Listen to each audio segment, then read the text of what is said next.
Hi friends, आप सभी का आपके अपने यूट्यूब चैनल यूपीएससी इन्फो 24 में स्वागत है। तो दोस्तों, हम उम्मीद करते हैं कि आप सभी लोग स्वस्थ होंगे और खुश होंगे। दोस्तों, ये जो वीडियो है ये पीजीटी नागरिक शास्त्र का 23वां भाग है। तो दोस्तों, हम स्टार्ट करते हैं आज का ये पहला क्वेश्चन।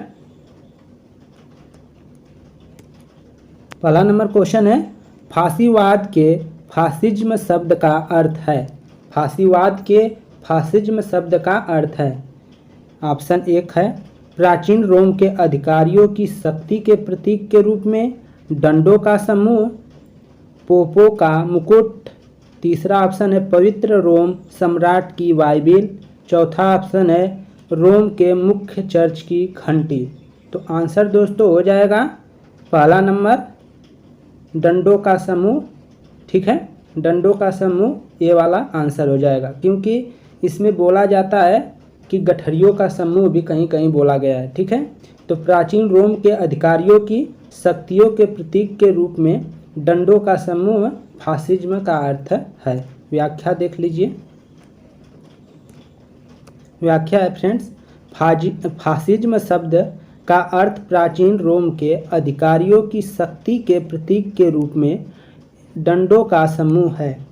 फासिज्म शब्द की उत्पत्ति इटालियन शब्द फैसिको या फैसी से हुई है, जिसका शाब्दिक अर्थ है खूब कसकर बंधा हुआ छड़ों का एक गट्ठर या लकड़ियों का एक गट्ठर। आगे देखिए। 1936 में किसने कहा गांधीवाद जैसी कोई चीज़ नहीं है? किसने कहा था? ऑप्शन है, मौलाना आज़ाद, टैगोर, नेहरू जी, महात्मा गांधी। तो दोस्तों, ये वाक्य महात्मा गांधी का ही है। महात्मा गांधी ने ही कहा था कि गांधीवाद जैसी कोई चीज़ नहीं है। ठीक है, 1936 में गांधी जी ने स्वयं कहा था कि गांधीवाद जैसी कोई वस्तु मेरे मस्तिष्क में नहीं है। मैं कोई संप्रदाय का प्रवर्तक होने या तत्वज्ञानी होने का कभी भी कोई दावा नहीं किया है। ये गांधी जी कहे हैं। आगे देखिए 103 नंबर क्वेश्चन, सामूहिक सुरक्षा की वर्तमान व्यवस्था के संदर्भ में किस सम्मेलन का अत्यधिक महत्व है? सामूहिक सुरक्षा की वर्तमान व्यवस्था के संदर्भ में किस सम्मेलन का अत्यधिक महत्व है? ऑप्शन 1 है, सैन फ्रांसिस्को सम्मेलन 1970 में, सैन फ्रांसिस्को सम्मेलन 1945 में, वाशिंगटन अंतर महाद्वीपीय सम्मेलन 1953 में, या चौथा ऑप्शन है, टोक्यो प्रशांत अंटार्कटिक सम्मेलन 1960 में। तो दोस्तों, आंसर हो जाएगा इसका 2 नंबर, सैन फ्रांसिस्को या सैन फ्रांसिस्को सम्मेलन 1945 में आंसर हो जाएगा। व्याख्या देख लीजिए। सामूहिक सुरक्षा का संबंध संयुक्त राष्ट्र से है। वर्तमान जो वर्ष 1945 में हुआ सैन फ्रांसिस्को सम्मेलन सामूहिक सुरक्षा की दृष्टि से महत्वपूर्ण है। आगे देखिए 104 नंबर क्वेश्चन, भारत में नियंत्रक तथा महालेखा परीक्षक की नियुक्ति किस प्रकार की होती है? ठीक है, भारत में नियंत्रक तथा महालेखा परीक्षक की नियुक्ति किस प्रकार होती है, ये आपको है नियंत्रक एवं महालेखा परीक्षक पे हमने पहले एक वीडियो बना चुका हूँ, अगर आप उसमें देख सकते हैं। राष्ट्रपति की अध्यक्षता में गठित वित्तीय कॉलेजियम द्वारा संसद की लोक लेखा समिति की अनुशंसा पर राष्ट्रपति द्वारा, संविधान के अनुच्छेद 148 के अनुच्छेद राष्ट्रपति द्वारा, या नियंत्रक महालेखा परीक्षक अधिनियम के अनुसार राष्ट्रपति द्वारा।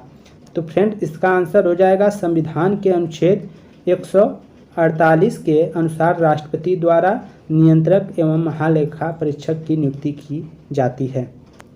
ठीक है फ्रेंड्स, व्याख्या देख लीजिए। संविधान के भाग 5 में अनुच्छेद 148 से 151 में भारत के नियंत्रक एवं महालेखा परीक्षक का प्रावधान किया गया है। नियंत्रक एवं महालेखा परीक्षक की नियुक्ति अनुच्छेद 148 के तहत राष्ट्रपति द्वारा की जाती है। अनुच्छेद 148 के तहत किसके द्वारा की जाती है? तो राष्ट्रपति द्वारा की जाती है। अगला है, मित्र राष्ट्रों द्वारा द्वितीय विश्व युद्ध के बाद की व्यवस्था बनाने में किस सम्मेलन का महत्वपूर्ण योगदान था? मित्र राष्ट्रों द्वारा द्वितीय विश्व युद्ध के बाद की व्यवस्था बनाने में किस सम्मेलन का महत्वपूर्ण योगदान था? ऑप्शन देखिए, ऑप्शन है माल्टा सम्मेलन 1945, याल्टा सम्मेलन 1945, पेरिस सम्मेलन 1943, वियना सम्मेलन 1945। तो फ्रेंड्स आंसर हो जाएगा नंबर 2 याल्टा सम्मेलन 1945। व्याख्या देख लीजिए। द्वितीय विश्व युद्ध में के बाद मित्र राष्ट्र द्वारा याल्टा सम्मेलन 1945 किया गया ताकि युद्ध के बाद हुई क्षति के पश्चात फिर से नई व्यवस्था का निर्माण किया जा सके। आगे देखिए 106 नंबर क्वेश्चन है, फ्रांसीसी व्यवस्था है। फ्रांसीसी व्यवस्था कैसी है ये आपको बताना है। शुद्ध अध्यात्मात्मक और प्रत्यक्ष जनतंत्रात्मक है, शुद्ध अध्यात्मात्मक और प्रभावी संघात्मक है, शुद्ध अध्यात्मात्मक नहीं है और शुद्ध संसदीय भी नहीं है। उपयुक्त में से कोई नहीं। तो आंसर दोस्तों हो जाएगा फ्रांसीसी जो व्यवस्था है शुद्ध अध्यात्मात्मक और प्रत्यक्ष जनतंत्रात्मक है। तो पहला नंबर आंसर इसका सही हो जाएगा। व्याख्या देख लीजिए फ्रेंड्स। फ्रांसीसी व्यवस्था अर्ध अध्यात्मात्मक गणतांत्रिक है जहां शुद्ध अध्यात्मात्मक और प्रत्यक्ष जनतांत्रिक शासन संचालित होता है। फ्रांस ब्रिटेन की तरह एकात्मक राज्य है। फ्रांस जो है ब्रिटेन की तरह एकात्मक राज्य है। यहाँ केंद्र में ही कार्यपालिका विधायिका होती है। फ्रांस में पूरे देश को डिपार्टमेंट में विभक्त किया गया है। आगे देखिए 107 नंबर क्वेश्चन है, भारत में किस संविधान संशोधन द्वारा संपत्ति के अधिकार को मौलिक अधिकार के स्तर से वंचित कर दिया गया, हटा दिया गया? तो फ्रेंड्स इसका आंसर हो जाएगा 44वां संविधान संशोधन द्वारा संपत्ति के अधिकार को मौलिक अधिकार से हटा दिया गया। ठीक है, जब हमारा मौलिक अधिकार मूल रूप से पूछा जाएगा तो उस समय 7 थे और एक हटा दिया गया संपत्ति के अधिकार को। तो इसको आप याद रखेंगे कि मूल रूप से 7 थे लेकिन एक हटा दिया गया, तो इस समय वर्तमान में 6 ही हैं। 44वां संविधान संशोधन अधिनियम 1978 के द्वारा संपत्ति के अधिकार जो अनुच्छेद 31 से 19 का, ठीक है, को मूल अधिकार की श्रेणी से निकालकर अनुच्छेद 301 में रखकर विधि अधिकार या कानूनी अधिकार बना दिया गया है। आगे देखिए, ग्रामर ऑफ पॉलिटिक्स के लेखक कौन है? ग्रामर ऑफ पॉलिटिक्स के लेखक हैं हेराल्ड लास्की। चौथा ऑप्शन सही हो जाएगा, हेराल्ड लास्की। व्याख्या देख लीजिए। 20वीं सदी का उदारवादी समर्थक लास्की ने ग्रामर ऑफ पॉलिटिक्स की रचना की, जिसमें उसने राज्य के कल्याणकारी कार्यों का समर्थन किया है। 109 का देखिए दोस्तों, अंतर्राष्ट्रीय संबंधों के संदर्भ में प्राचीन भारतीय विचारक इनमें से किस तत्व की उपेक्षा करते हैं? तो किसकी उपेक्षा करते हैं?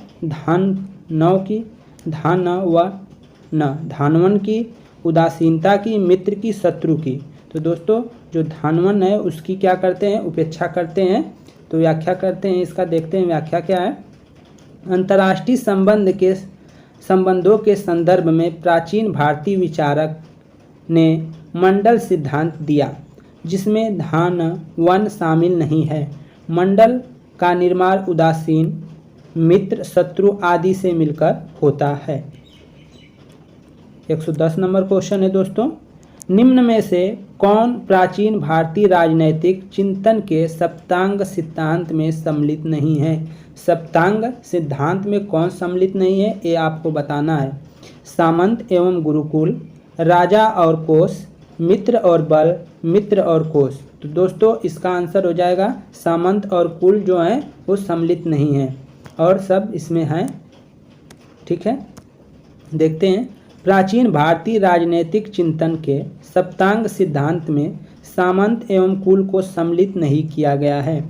कौटिल्य के अनुसार सप्तांग सिद्धांत प्रमुख है। पहला है स्वामी, अमात्य, कोश, सेना, मित्र, दुर्ग और जनपद। तो दोस्तों यहाँ पे सेना जो स्वामी है, स्वामी राजा से लगा सकते हैं, तो ये आपके 7 सप्तांग है जो दिया गया है कौटिल्य द्वारा। तो फ्रेंड्स ये वीडियो यहीं पे समाप्त होता है। हम उम्मीद करते हैं कि आप लोगों को वीडियो ज़रूर पसंद आई है।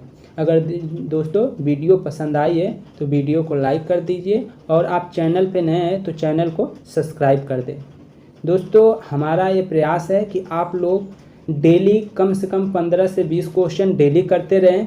परीक्षा आपका अक्टूबर तक हो सकता है या अक्टूबर नवंबर तक हो सकता है। तो दोस्तों आपको रिपीट करना है क्वेश्चन को। हम जो पढ़ाते हैं वो भी देखिए और वीडियो देखिए, और जो त्रुटियां हैं उसको भी आप संशोधित करते रहिए। कुछ एनसीईआरटी के जो बुक हैं उनको पढ़िए, उनको प्राथमिकता दीजिए। वीडियो देखिए लेकिन वीडियो खाली टाइम में देखिए। अधिकांश आप किताबें को पढ़िए और घटना चक्र की किताब को आप प्रीफर कर सकते हैं। घटना चक्र का हिस्ट्री के लिए आप भी घटना चक्र ले सकते हैं। तो इन सब किताबों को पढ़िए जहाँ से आपको क्वेश्चन आ सके, और कुछ क्वेश्चन आप लूसेंट से कर सकते हैं। आप लूसेंट से हिस्ट्री का, पॉलिटी का और इसके बाद जो आपका अन्य सोशल सब्जेक्ट है उनको भी आप वहाँ से कवर कर सकते हैं। वहाँ से पूरा का पूरा क्वेश्चन नहीं आएगा, लेकिन हाँ ये ज़रूरी नहीं है कि पूरा ना आए तो 1-2 भी ना आए, तो वहाँ से कुछ आएगा और कुछ ना कुछ मिलेगा ही। तो दोस्तों एनसीईआरटी को बेस बनाइए और एनसीईआरटी के साथ साथ जो आपको क्वेश्चन है, प्रैक्टिस सेट है,